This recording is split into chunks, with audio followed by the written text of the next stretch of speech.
So you move over this line of control, you begin inviting people in. You're overwhelmed, and so are they, but you're asking them to do things with you. So down here, I make all the decisions myself, I do it better myself.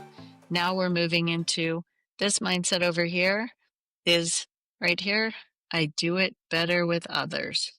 So if I start doing it better with others, I become and start to have to practice being the mentor teacher.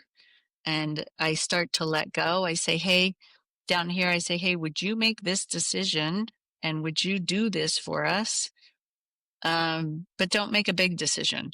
Don't go too far. So I'm just helping people. They're able to maybe supervise and look after things, but they're not doing a lot. So we go into overwhelmed. Here we have a harnessed enterprise. So we're harnessing what we have. Harnessing what do we have? We're pushing off of this foundation. What do we have that we can use? And we're harnessing that so we can move into this next stage, which is productivity. When you move into productivity, this productivity stage is awesome because you're starting to really produce well. You're getting efficiencies, everything's running well. You are still in this business entrapped because you are dumping everything you have. And I don't know how many entrepreneurs are identifying with this, if you are, but these two stages are rough. These two stages are where people turn around. So as you move into this developmental stage, your mindset again is, I do it better with others. And as I do it better with others, I can come into this overwhelmed level. And at the overwhelmed level, I'm basically going out and asking people to say, hey, I have to give up some of this decision making and some of this control. So instead of me supervising everybody, would you supervise everybody? And would you just let me know when we get off track? But when we get off track, I'll come in and I'll fix it. That's what I'm going to do. So that's kind of this overwhelmed, but you're pushing through, and all of your time and all focused in this business, plus most of your money. So you're fully invested in almost everything you have. And the business is hard to keep up with. I've had people say to me, gosh, you know, I don't think that the entrepreneur leads the business. And I'm like, well, the entrepreneur actually does lead the business. That's true. However, the business in these levels feels like it's outpacing you. It feels like it's outpacing the entrepreneur because it's just so overwhelming, so entrapping, so engaging that it does feel like that. So when people get into these levels where you're come into this harness and you're harnessing what you've got, so you have the foundation, you're harnessing what you've got, you're trying to move into the productivity level, because in that productivity level, you're really starting to produce systems, processes, things are in place, and you're really, you kind of, the flywheel is moving and it's got momentum. Um, you're still in this business entrapped. As long as you're in these two stages, or even sometimes in this survival stage, what you feel like doing in these stages is saying, gosh, I want to go back down here because it was easier. It's easier.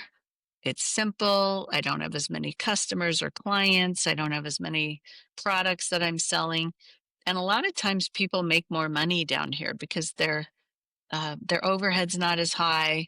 It's just an easier, simple business to run. But a lot of people, they decide they're going to push through heading up. And as you head up, and it's a choice here, it's a conscious choice. Which way am I going to go? If you start going up, what happens is you hit this one. And this monetary stage is kind of fun because what that means is the business is working, the business has excess cash, it's running really well, and you all of a sudden emerge as an entrepreneur into this enhanced stage. This is where we meet a lot of people. They're kind of hanging here. They've gone through this part down here. They've made it through harness. They've made it through productivity. They aren't completely overwhelmed. They're not entrapped. They're bringing money out of the business, because here you also get to create personal wealth, right? So you either are creating personal wealth here, or you're creating personal wealth down here, one way or the other. So you're diversifying. It's kind of fun.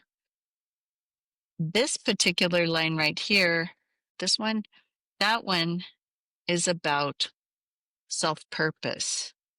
So this is a big deal. If you're an entrepreneur, owner, founder, when you go across this line, this is about letting go. This is where the mindset over here changes to they do it better without me. And they do it better without me is bittersweet. Yay, they're doing it better without me. I've got this incredible team around me. They don't need me anymore. I could disappear for 3 or 6 months. It's awesome. It's awesome. But you know what? Where's my self-purpose? What do I do when I get up in the morning? And we just had 2 retreats just in the last week where self-purpose. We've got owners who are in their late 60s, early 70s who have kids that want to come in, but they're, as parents, as owner founders, they're not ready to let go yet. And so what's that balance look like? And how does that work? So this level up here, this sustainable level is bittersweet. Going over this line is where you start to have to figure out what's my next adventure. So what's my next adventure? Not retirement, but what's my next adventure here? What does that look like? So maybe playing around with that. Here you go into an expanded level and a fulfilled level. And the reason why it's expanded and fulfilled is because here you're expanding your horizons. You're starting to look outside of the business. Here you were all in the business in the developmental stage. Now you're like, hey, what else is out there in the world and what could I do? Also, fulfilled. They don't need me at all. And I'm totally fulfilled in my life. Wow, what a cool place to be. You're also still owner here. So here, the business moves into selection enterprise and then the transferable. And this place is where you are no longer needed. The team does everything. The team creates the vision. The team decides how to keep the business viable into the future. The team is doing it all. And we're hoping that whoever your successor is or successors, they're leading that team. They're on that team. They make up that team. So the business is sitting in the hands of capable people who can take this forward. All right, so that's this entrepreneurial flight up here. When you get ready, you can hopefully have a 20 million or more in value. And the funny thing is, when we went to Harvard, they said, that 1% is not correct. Very few businesses get to where they're worth 20 million or more in value. And they said, that's not correct. And they said, well, it's, probably closer to about 0.25%, 0.25%. And my business partner at the time, he was a PhD psychologist, still is, retired. But he said, yeah, but you know what? If it was 0.25, people wouldn't believe.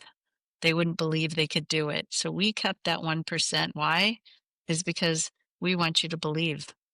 We want you to believe that this is possible. So coming back down here, here's what happens when you bring in a successor. The entrepreneur, owner, founder gets either here or here. They're somewhere in this basic area. And if you don't have a successor coming right behind you, what happens is you bring in a successor, and maybe your successor is down here. Or maybe something happens to you that you haven't done the work yet, and something happens where you aren't able to continue at the same level or the same activity level that you want. Whoever your successors are, take over. This is why businesses, I believe, fail or don't do well, is because the business actually over here will fall from whatever level you are at down to the level of the successor. And if that happens, then this successor right here has to rebuild the whole thing. They have to rebuild to get back up. Long way, hard on the business. And as it's on the decline, no cash flow, trying to figure out what to do with the business, all of these things happen here. It's a very frightening time.